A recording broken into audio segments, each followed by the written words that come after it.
We also believe in the power of small. We're a small community known for our tight-knit community. Everyone is known on campus, from students knowing each other to teachers knowing everyone and family members.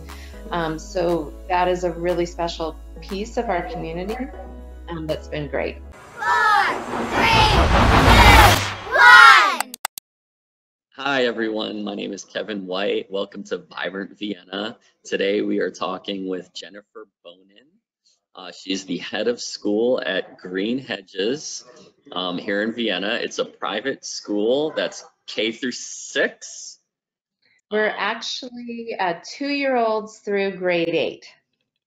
2-year-olds through grade 8. See, I didn't even know that. So that's amazing. So it's really preschool all the way through junior high school. Anyway, welcome to the program. Well, thank you for inviting me. Is there a specific curriculum that Green Hedges follows? Sure. So in our youngest grades, our preschool, so the 2-year-olds through age 5 were Montessori based. And then starting in grade 1 through grade 8 is more of a traditional educational setting that you would imagine like in the public school. Since we're an independent school, we really, I feel, are able to dive in deep with our curriculum. And it's just, again, a really robust academic program. We are known as the "and" school, meaning that the students not only have their math and their language arts, but they also have band, and they have world languages, and they have the arts, and they have athletics.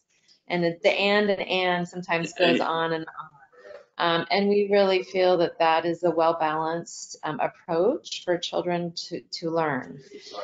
We also believe in the power of small. We're a small community known for our tight-knit community. Everyone is known on campus, from students knowing each other to teachers knowing everyone and family members. So that is a really special piece of our community that's been great. How do you do that intentionally? Oh, that's such a great question.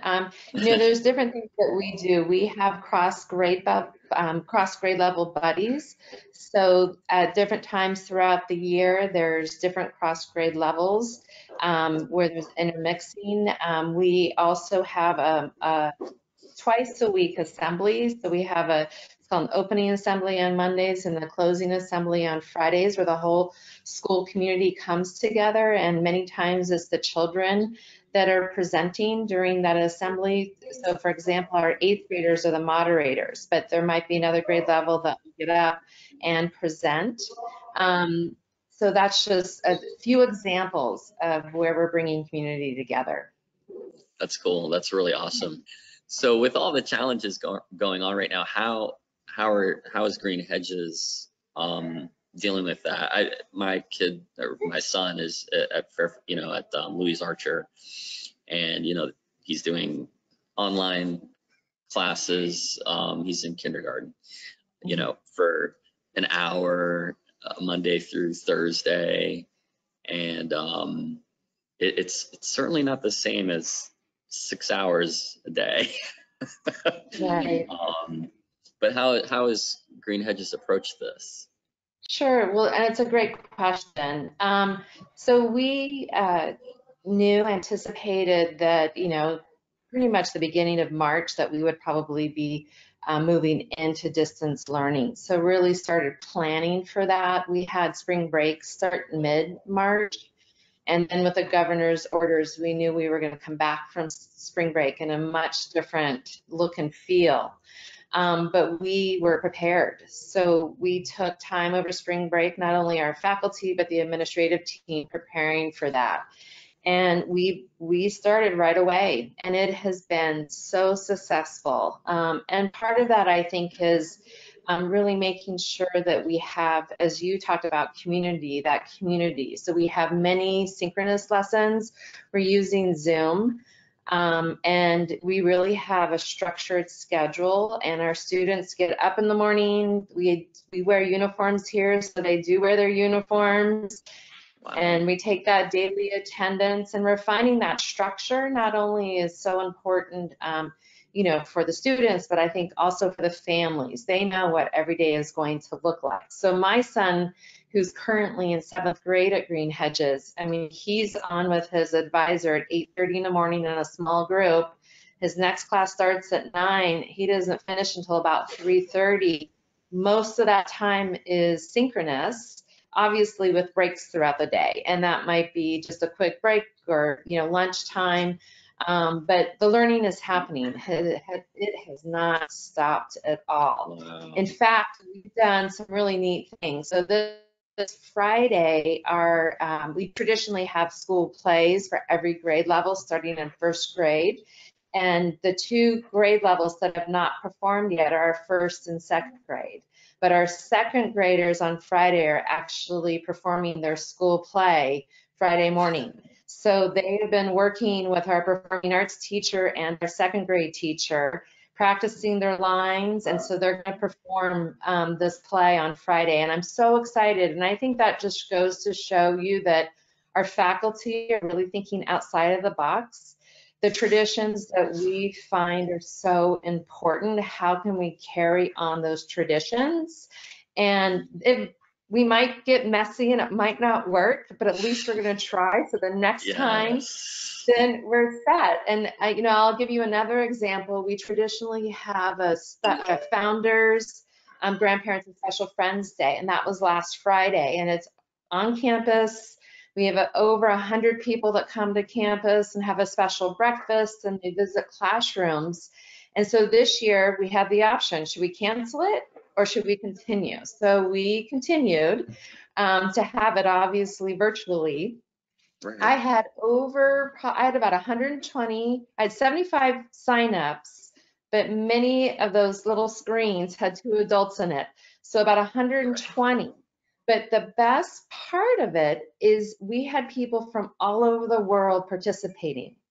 And that would have never happened in our normal setting. So I had a family, grandparents calling in from Mumbai, London, France, Japan, the Netherlands, the West Coast, the East Coast, Florida, you name it. And it was the best morning. And they were asking, when can we do this again? We want to learn more about what you're doing. And so it just, as you talk about community, looking at how we're building community and we're reaching out to not only our internal community, but then the external piece of it. The other thing that we did is this year we were kicking off what we called our Community Engagement Week. And we had an event called the Love Grows Here event. And we had planned to have the mayor come, and it was be a school-wide community event, packing bags for 2nd story. But we knew that we had to change that. And so instead, our community-wide event, we had the children actually create thank you signs that they put in their front lawn for essential workers. So again, that was really integrated within all areas of the curriculum. So it started with our arts teacher talking, how do you make a sign? How is a sign going to stand out? How do you, actually sketch it out before you fill in all the colors? And then our homeroom teacher saying, who do you want to thank? Who's an essential worker? Who's out there making sure that we're able to eat and we're healthy and we're getting all of our packages? So that story. And I actually led one of our assemblies that morning by reading a book about passing it on. And so again, it was this just huge event. And then we found time in that morning that everyone worked on their sign and shared pictures and then reflected, because I think the reflection piece is so important. What did you learn from this? What did you notice? What have you seen? And reflecting on it. So again, we're making sure that we're keeping these wonderful traditions that we're starting and have started, and how are we going to continue them in this different format? And maybe even starting some new ones. Exactly. You might be doing a virtual. exactly, the grandparents, and I told all the people that were there, I said, guess what we've just learned? If we come back in person, we have to do something where we can get you that if you can't be here. And they were like, yes. I I said, this love it. is great. Yeah, I love it. I love it. I love yeah. it. That's fantastic. Okay, so how did this really is begs the question, who is Jennifer Bohnen? How did you get how did you get to where you are? I mean, start back as early as you'd like, but you're an educator, obviously. Have you always been at Green Hedges? No, this is my first year Okay. at Green Hedges. Oh wow. So Okay. yeah, I've been in education, since before college, actually. I mean, I'm from California originally. I would spend my summers lifeguarding on the beach. So, you have that dream or whatever, running down the beach. That was me. And then I slowly turned from sitting in a lifeguard stand to overseeing a junior lifeguard program where I ran a program with about 200 students, 200 children on the beach, and just fell in love with it. And I think I knew right then and there that that's what I wanted to do. And so after college, I started teaching, and I've taught everything from first grade through really that middle school age, and I've taught in homeroom as well as environmental science. And then I was kind of tapped because I think a mentor of mine really saw my leadership capabilities, and she just started giving me other duties to really kind of showcase what I could do and learn. And from there, I moved into being the head of a lower school. So I would oversee the kindergarten through fifth grade. Went back and got my graduate degree and was the head of a lower school in Aspen, Colorado, and then made my way to Green Hedges. So I am thrilled to be here, and I feel like I've hit the jackpot, really. And it just comes back to community and just the small environment, and just going back to that power of small. I mean, I just feel like there's Yeah. so much that we can do because we are a small school, and especially in this time right now, we're Yeah. going to have many more opportunities than larger institutions. Let's talk to our younger parents who are listening. So preschool, and I know a little bit about the Montessori method. Talk to a parent out there who's never heard of it or isn't familiar with what that method is, and that is a little bit me because I know very very little, but Sure. it sounds really interesting and fascinating in terms of what the concept is. So how does that work? Sure. So we have two kind of divisions in Montessori. So we have our toddler program, which really is for our 2-year-olds, and that's actually going to be a new program next year. And then you have your primary class, which is 3, 4, and 5-year-olds, and it's very intentional to have that mixed age group together. So Montessori is just so wonderful because it can go as deep as children need to go. So you might have a 5-year-old that is ready, believe it or not, for multiplication, or you have some that are just, exploring number sense. But Montessori can go that deep. And again, there are these guided lessons where the children in partnership work together, which is also another benefit because it's this collaboration that is so important for children, especially at such a young age, learning how to collaborate, work together, share, communicate, and you'll see that happening.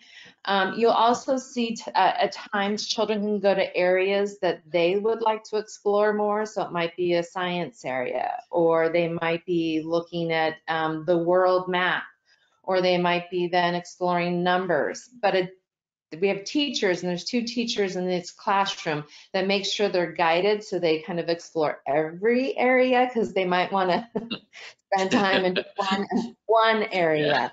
And then there's this whole practical life area with Montessori. So it's anything from, making their own snacks. So maybe there's apples that are brought in for snack that day, but how are they actually going to cut the apples and make sure they're dividing it in equal segments for their classmates or for themselves and only taking 3 instead of 4. So again, it's that trial and error and that risk taking as well.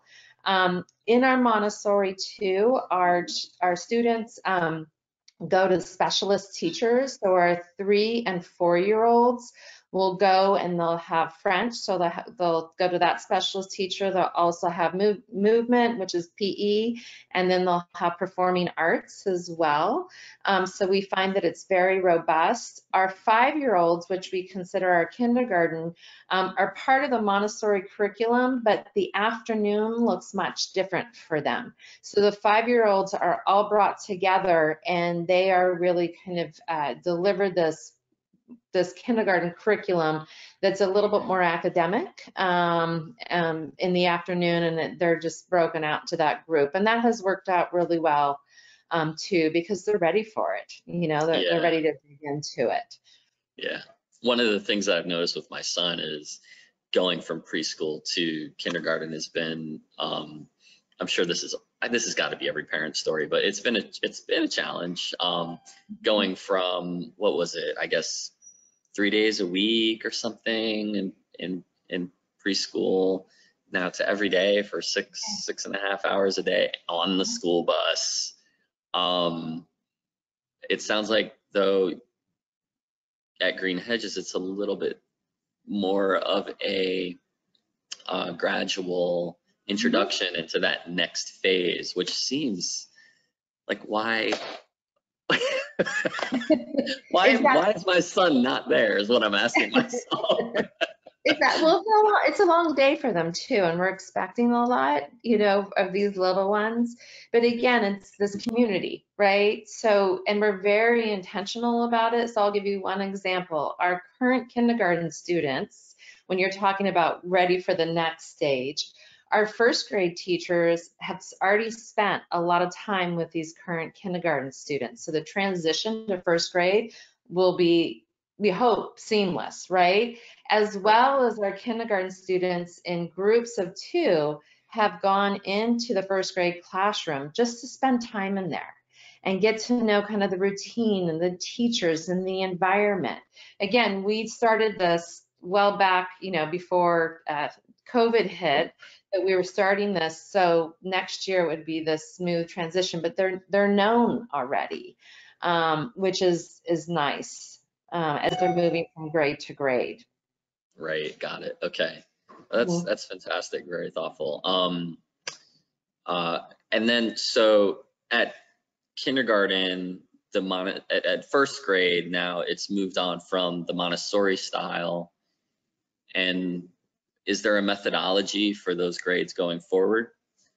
Yeah, well, yes and no. Let me answer that question. So currently right now in our first grade, we have 2 teachers. One is Montessori trained and one is, more of a traditional setting. So they actually work hand in hand. So the kindergartners that are moving up, and we have students that come in first grade, so you don't have to have a Montessori background. You're fine. But they come and there's some of that Montessori method at the beginning, and they slowly revolve into more of a traditional classroom setting. So yeah, and I would say methodology, philosophy, again, I think we really believe in a well-balanced curriculum.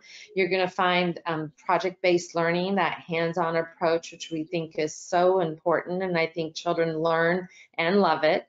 But you also see some more of the traditional as well. So it's that well-balanced approach. Yeah, and my son being in kindergarten, I didn't even know what traditional means because I'm not there with them. Although they do allow parents to come into kindergarten and be there, and I just haven't gotten the chance to do it yet. But yeah. I hear things that are going on. My wife has done it, so I know a little bit about what it is. But I wish I knew more. And it's like I know all the parents who have got first, sixth grade high schoolers are going, looking at the parents who have the kindergartners going, oh, look at them, they're new, they're new. I remember that first day getting on the school bus. It was like, oh no, where are they? Well, and thinking about that, we again really believe in community. So there are parents here and we want them here. And there's many opportunities if parents want to volunteer, or if they decide, at drop off, they need to run in and ask the teacher a question, we're available. Again, we think that communication is so important. We think it's what's best for children. And for families. So we believe in that. Yeah, that's really cool, man. Wow. I'm sold. I love Louise Archer, don't get me wrong. But that sounds fantastic. What other questions do I have? So where in thinking about some of the older students in the 7th and the 8th graders, That's ooh, yeah. It's great. So it's great. So our middle school program starts with 6th grade, 6th, 7th, and 8th graders are our middle school program, and it does look a little bit different, meaning that they go to a teacher for different subject areas. So instead of having a homeroom teacher that really covers the core subjects, they go to a subject-specific teacher. So in our middle school, they are taking humanities to math, to science, to Latin. They choose between French or Spanish. They have band, they have performing arts, there's athletics, there's PE, the list goes on. And so again, it's a really robust schedule, but they're ready for it. And again, it's a nice size group.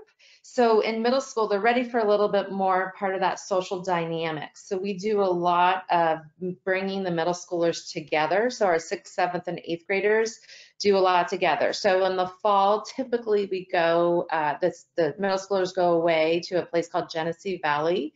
So it's an overnight retreat. Again, we're doing some community building there and bringing the groups together. They have lunch together, they have PE together, or if they're in a sports team together. But how do we bring them together as a community? There's middle school dances, we'll do some community engagement together, but then they also have their grade level classes as well. Our 8th graders, and I oversee the secondary school process where they go from here. And some will go to the local public schools, but most go to some of the best independent schools, day schools, as well as boarding schools. And I help through that whole admissions process and help them prepare for that. So I'm currently meeting with our 7th grade families right now, knowing that they're just starting the process, and next year is when it gets, really deep into the application and admissions process. But we have some go to Flint Hill and Potomac, some will go into DC and go to Gonzaga, Sidwell, GDS, Murray, St. Albans, National Cathedral School, and then we have boarding. So some go to Mercersburg or Woodbury Forest, or even farther away. Is all of this new for you within the past year? You rattled off those names like you've been saying them for 10 years. Am I that good or what? Your mentor who saw the leadership quality was on point. you know the landscape. I know the landscape. Yep. Yeah. Got it. Okay. Wow. Well, how did what's the secret? The secret is I started before I even stepped foot on this campus. And the secret is when I knew that I was offered this job, one thing I would have to do is the secondary school process. So I actually started reaching out to schools, typically the schools that our students go to, and I introduced myself to all the admissions directors and head of schools. And last summer, I spent a lot of time visiting the schools or having them come here. And it's building those relationships that is so important, and learning Right. about the schools. Yeah, So got it. I think what the narrative today tends to be is the definition of success, mm, right? And what is it for? Why are we educating our children? And it's a multifaceted answer, but one of those facets that seems to be getting squelched out is just education, because education for education's sake, mhm. education to stretch your mind and use this muscle up here, and that's it, and that for no other outcome but just to broaden your horizons and your exposure, which is kind of what you highlighted about getting the children exposed to other things. And it's Well, not just about success financially and all of those things, like, right? well, yeah, and I think it's really, I'm really exploring the impact. What is your impact? How are you going to impact? And for children to think about their impact. And if you think about that in an educational setting, what can they do, right? What Right. changes can they make to make a positive impact, and to Yeah. think about that? Yeah. So that's important to me. The other piece that's really important to me is the diversity, equity, and inclusion. We have a really, really diverse population, and an international population. And as I shared earlier, as I'm talking to, grandparents and special friends around the world, it just goes to show you that, that we do, right? And how important that is to our community. But what can we do intentionally to make sure that every voice is heard? The other Yeah. piece that I think is really important, these are just kind of going to my initiatives, or the social emotional aspect. Right. And making sure, especially in today's world with distance learning and isolation, how are we supporting students in their social emotional piece? Because if that's not tended to, they're not going to learn. So that's another aspect that I think is really important, and we're looking to expand what we're doing already. And our teachers are phenomenal. Again, it's that power of small. Yeah. People are known. You have a small class, you can really, be able to kind of nurture and guide these students. But we need to even be more intentional and robust with that. So that's looking at our advisor program, to looking at what we're doing to not just mitigate something that's happening, but how are we teaching to learn about friendships and empathy, and how, you're Proactive. exactly. Yeah. So Yeah. there's that piece of it too. Okay, so now I got to ask the burning question about um, um, um, opportunities for families that might have a financial need. So Mhm. how do you guys address that? Great, great. So we currently right now have what we call financial aid. So if families look at our tuition price point and they just say that's, they can't pay it, I don't want that to close the door. So there's a process that they can apply for financial aid, and we have a very robust financial aid bucket, and we believe in that. That's really important to us. And that goes kind of down to that diversity, equity, and inclusion is what's really important. But another exciting thing that we're doing is we are actually have a task force that's formed by board members as well as myself and some of my administrative team, looking at something called the FIT tuition model. So it's really for families to come in and say, gosh, what would be our tuition that would work for our family with our financials?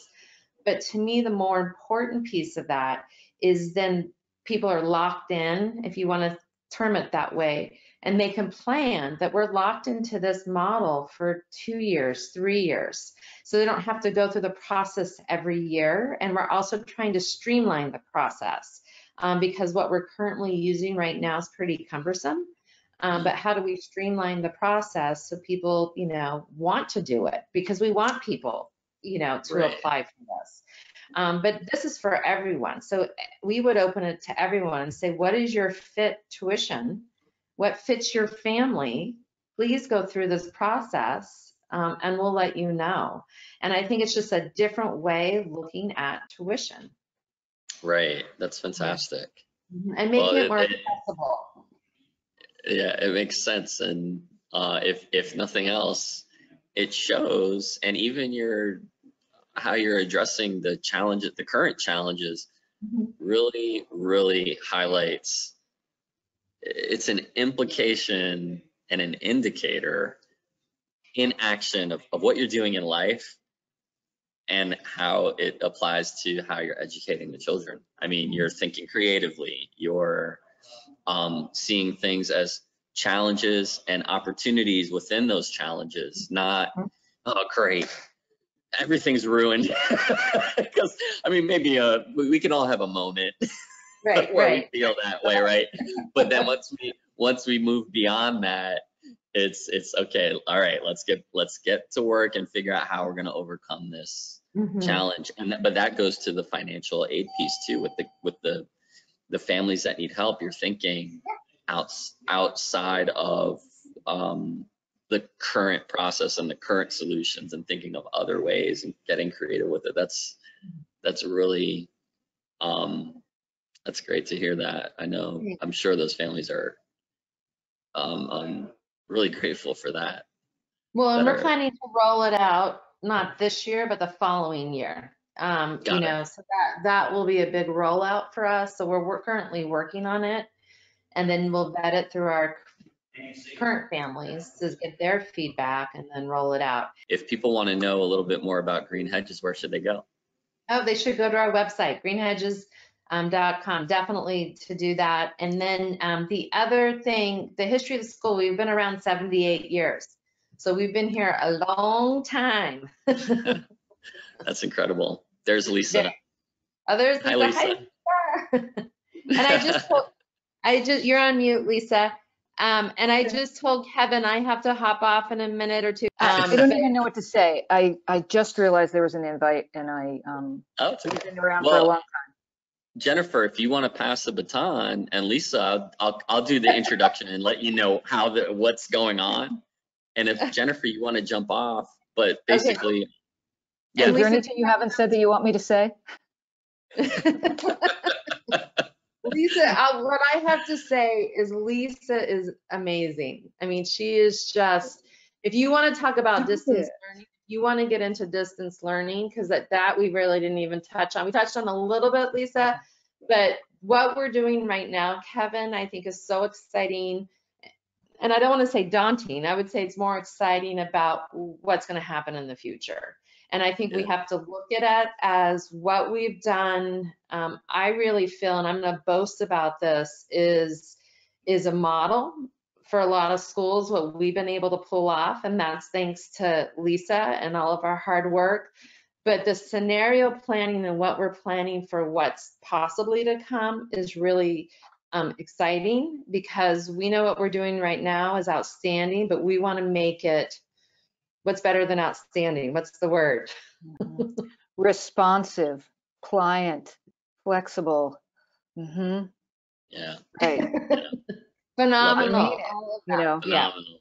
Yeah. Well, almost more tailored and catered to each, kid's individual and family needs. Yes, it's going to be a challenge. That's a really good way to put it. Again, Kevin, I keep talking about the power of small, we're able to do that. Because we can be responsive, we can cater it.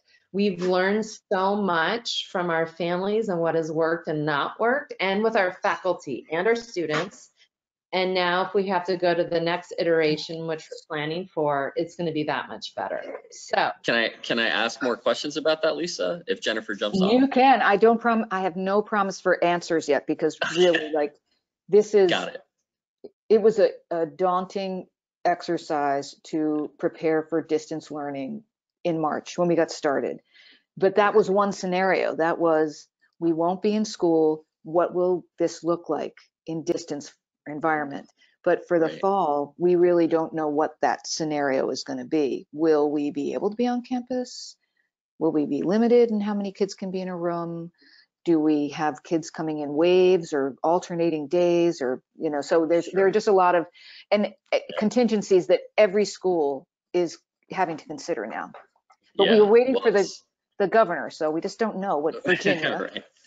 Thank you. It was a joy to talk to you. And if you need more information, don't hesitate to reach out. And we are giving virtual tours. So if you want to bring your son or your wife through a virtual tour, Catherine Vasquez, our admissions director, will lead you on a virtual tour. We're still enrolling.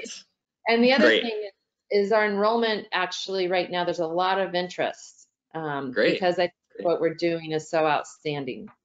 Excellent. Well, thank you so much for the invite. I'll take you up on that. Thank you, Jennifer. Okay. Thank you. Talk to you later.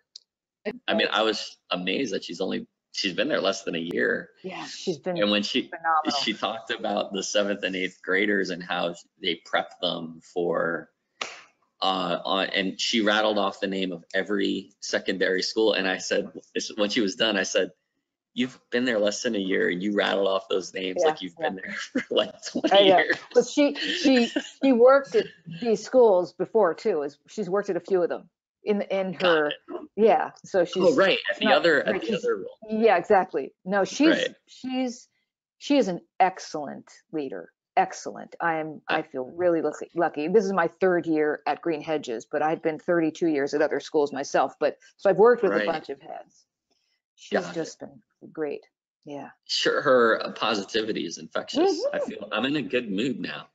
Right, and she just wears she wears it lightly. She just wears making decisions and so forth. She's I really am so I think she's been doing a great job. So how long you've been at Green Hedges for? How long? 3 years. I am in my 3rd year, and I'm assistant head of school. And so as assistant head, I've sort of there are no division directors, so I kind of oversee the whole academic program and the teachers, and so that's kind of what I do. So I mean, everything from sometimes having to call home because somebody comes to school too late, to some of the more discipline issues, but also talking about the testing that the kids do, and textbooks and delivery and all that kind of stuff. So I make the schedule. And have you lived in Vienna, or did you move, or I'm coming to you live from Silver Spring, Maryland. Oh, Silver Spring. Okay. So and I worked at the field school 83 to 90. Then I went to St. Andrew's Episcopal, then St. Stephen, St. Agnes, Holton Arms. I was head of the upper school. So anyhow, DMV though is your geographic. Grew up very here. Short foray. I actually landed at Green Hedges because I went to be head of a school down in Winston-Salem, North Carolina, where my parents live. I hadn't really, quite honestly, just between you and me, I hadn't really done my homework. I was enthusiastic about going. I gave it everything I got, and it wasn't a fit. So got it. Okay. I was glad when that came to an end, and then I landed at Green Hedges, which is awesome. I love this school. The people are great.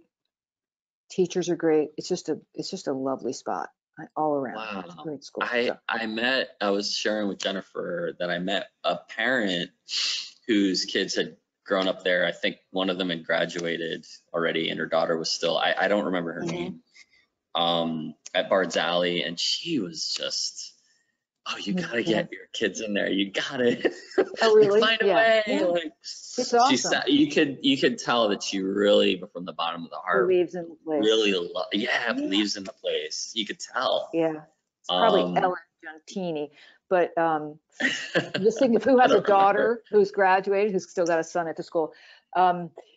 Anyhow.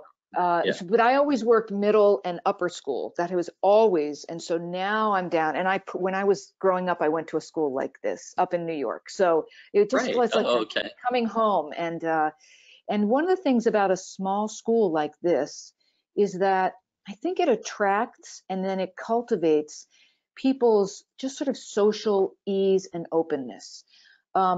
folks know that they're going to get to know everybody. So like that's part of what they're looking for, is that friendliness.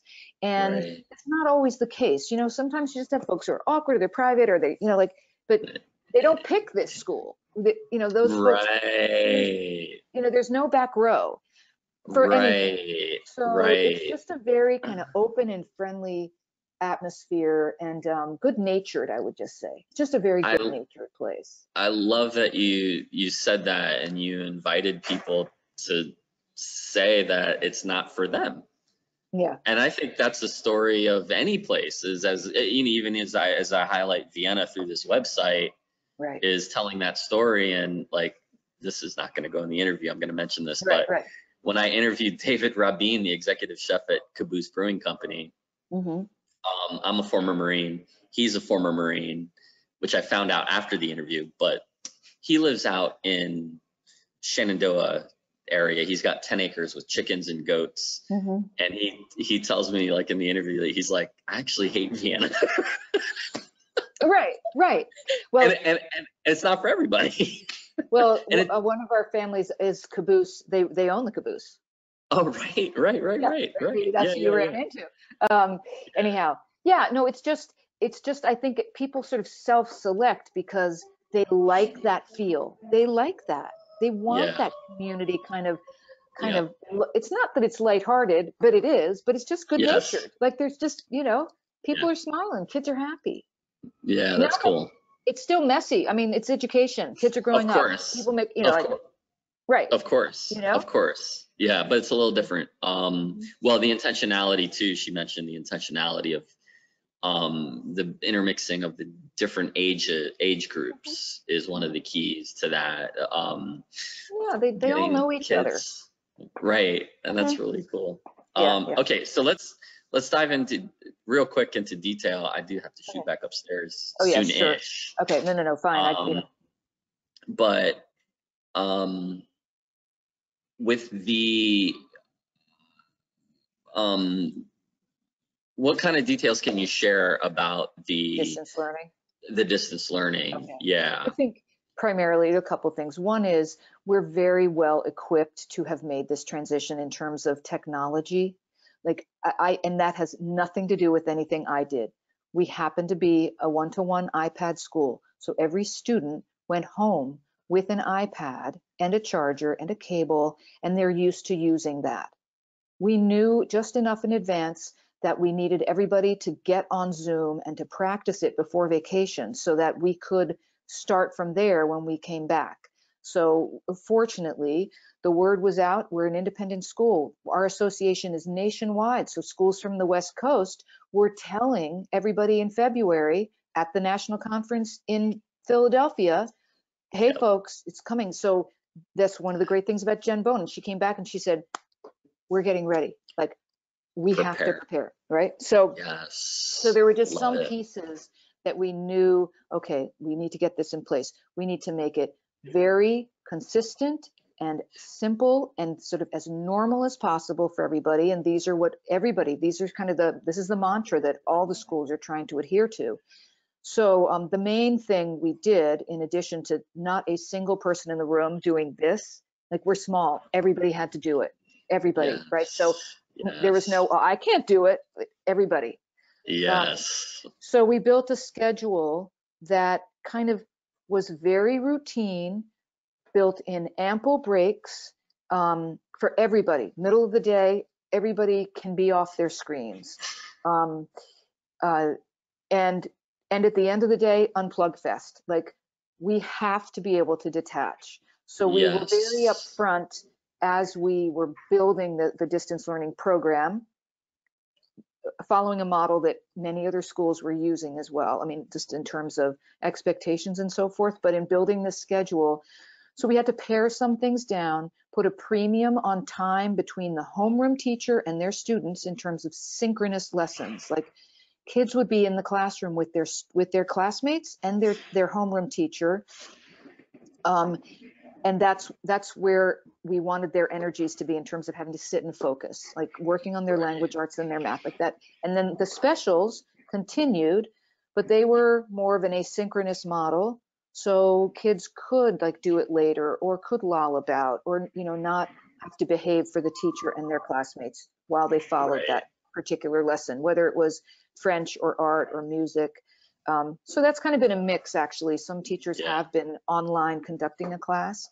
And so what was one of the other things? And then we really wanted to make sure, as everybody had been saying, that the kids in the middle school, they start every day with their advisor. So in a small group of 6 or so kids with the advisor, just check in. How's it going?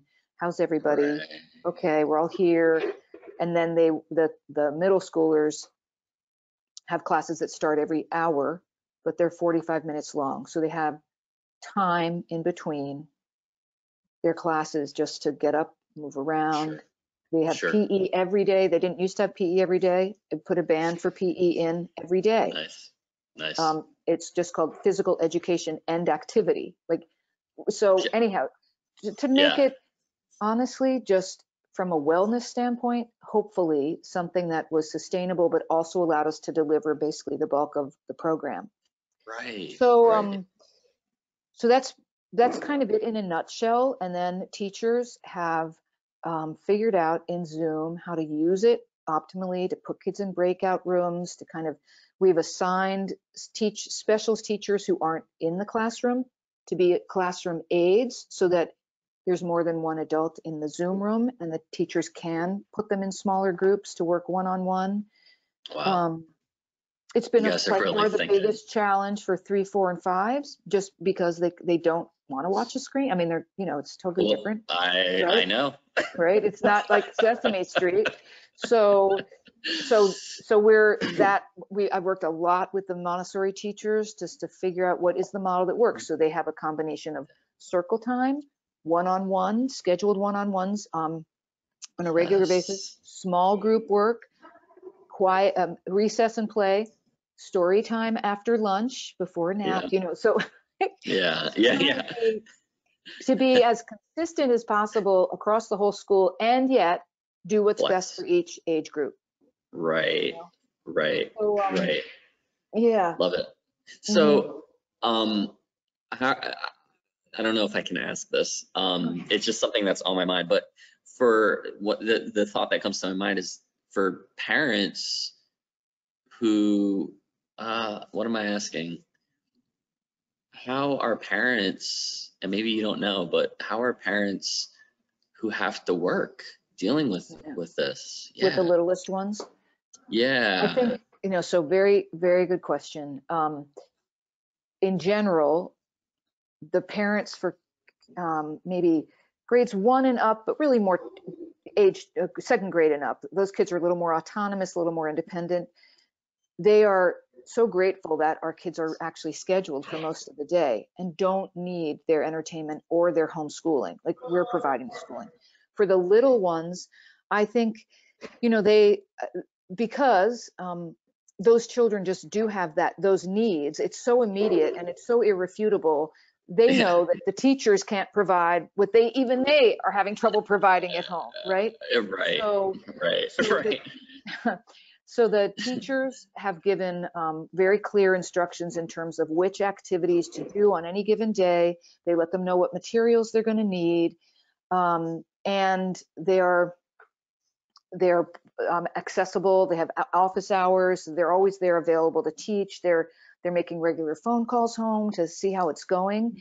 And yet, for the average 3 and 4-year-old, there's, you know, they're doing the best, but it's still not the same thing as their students being at school. So we've tried to preserve the better part of the length of the day for those younger kids, and insert where they actually do their normal activities, something in a touch point that there are 3 possible synchronous spots where they're online. But the kids, they may or they may not want, but they're there, they're available. So for the students who want to get on and listen to Miss Sigmund read the story, she's there. And some of them come and some of them don't. You know? Well, I want to say, I've always thought this, in spite of what's going on, that you guys are heroes. Even before any of this was happening, I personally love teacher. My wife's a social worker, and I'm a former Marine. And when she was doing social work and working with these families, I can honestly say that her job was probably twice as stressful as mine. Dealing with these families in distress. I mean, you never go to sleep thinking, why am I doing this? You never. Right. Teacher sleep well. Yeah. Except for possibly worrying. She probably worried a lot about the kids she was. Yes. There was, different different circumstances, but you know, working with families and children, it's such, I assume. Right. It's challenging. It's stimulating. It's it's true. Teacher said something like, I don't know, there's some amazing number of individual people contacts that they have on any given day. And it far outdistances most, but off the charts. Yeah. If you're a Marine, like that is no slouch. You don't have to. Yeah, well, it's a different. That's a different stress. That's a different stress. Yeah, right. But thank you really for for working so hard and getting creative. I'm inspired by. I can tell like your energy as well as Jennifer's. It's palpable. I can tell you guys are in solution mode. You guys are like, all right, how are we going to solve this problem? Yeah, right. And I can really sense that even through the Zoom call. So I want to say best of luck. Pleasure to meet you.